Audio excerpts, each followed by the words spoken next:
Selamat malam, salam sejahtera untuk kita semua. Kami dari kelompok 5 ingin mempresentasikan hasil flowchart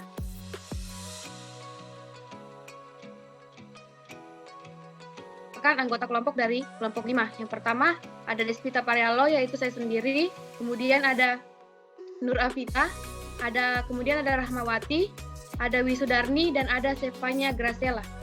Untuk mempersingkat waktu, langsung saja saya persilakan kepada Saudari Rahmawati untuk membacakan flowchart-nya.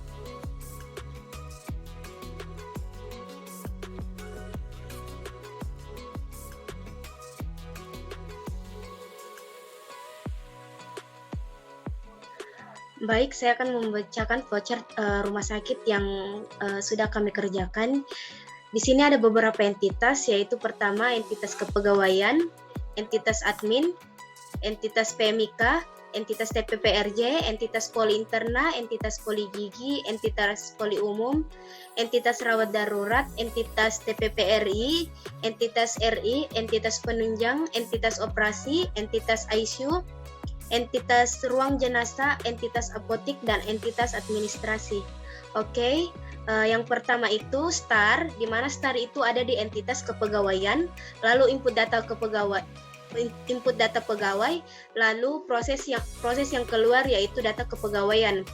Di entitas admin, username dan password, lalu input PMIK, lalu input TPPRJ, lalu input poli interna, lalu input poli umum, lalu input poli gigi, input rawat darurat, input TPPRI, input RI, input penunjang, input OK atau operasi, input ICU, input ruang jenazah, input apotik, dan input administrasi. Selanjutnya, dari input PMIK, yang pertama itu login, lalu data diagnosa, lalu input data tindakan, dan yang proses yang keluar yaitu coding. Selanjutnya di TPPRJ, dari input TPPRJ lalu ke login, jika dia pasien baru, input data pasien, lalu proses yang keluar yaitu berkas rekam medis. Jika bukan pasien baru, input nomor rekam medis, lalu akan disiapkan berkas rekam medis pasien.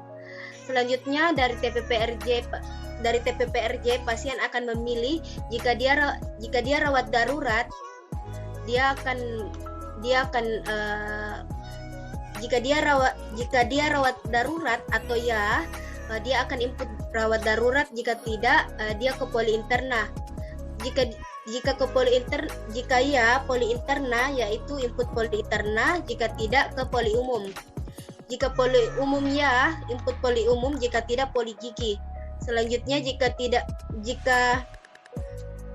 ingin ke poli gigi, langsung input poli gigi. Selanjutnya poli interna.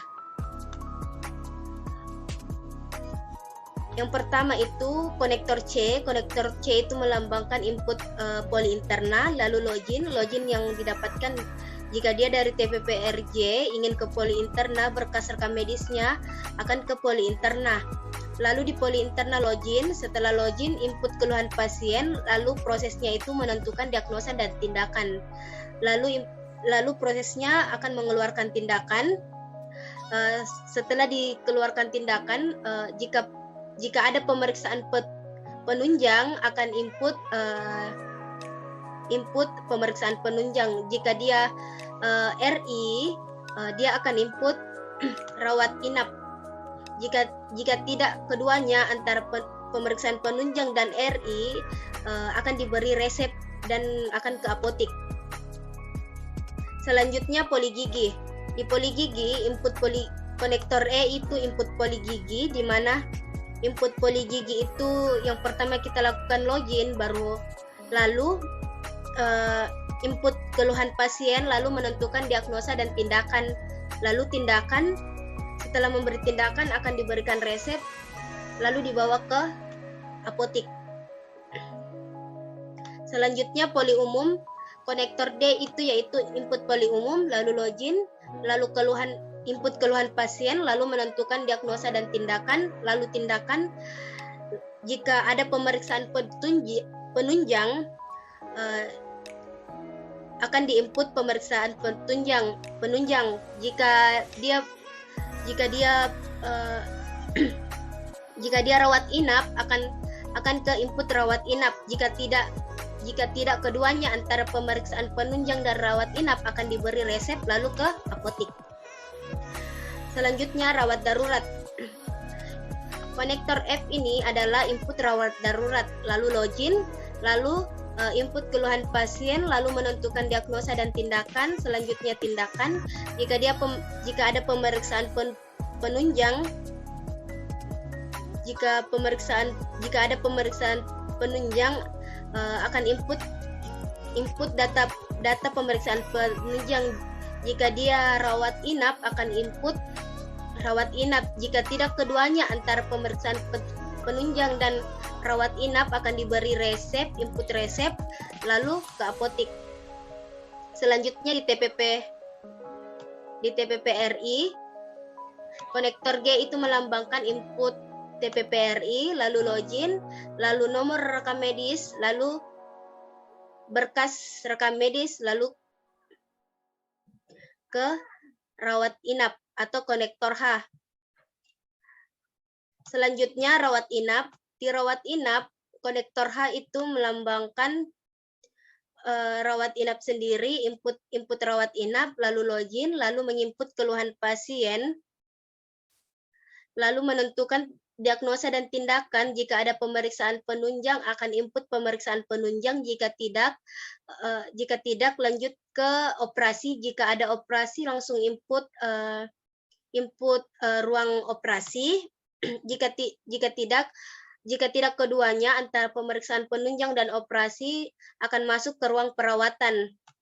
Di ruang perawatan jika pasiennya sembuh akan diberikan resep lalu ke apotik. Jika tidak, kembali ke ruang perawatan. Selanjutnya penunjang. Konektor I itu melambangkan input penunjang, lalu login, lalu data lab, lalu data tindakan dan hasil lab. Hasil labnya ini di sini ada garis, di mana garis ini menandakan jika hasil labnya sudah keluar akan kembali ke ruang perawatan masing-masing atau poli masing-masing. Selanjutnya ruang operasi. Konektor J ini menandakan input ruang operasi. Selanjutnya login, selanjutnya data tindakan. Setelah data tindakan perawatan intensif, jika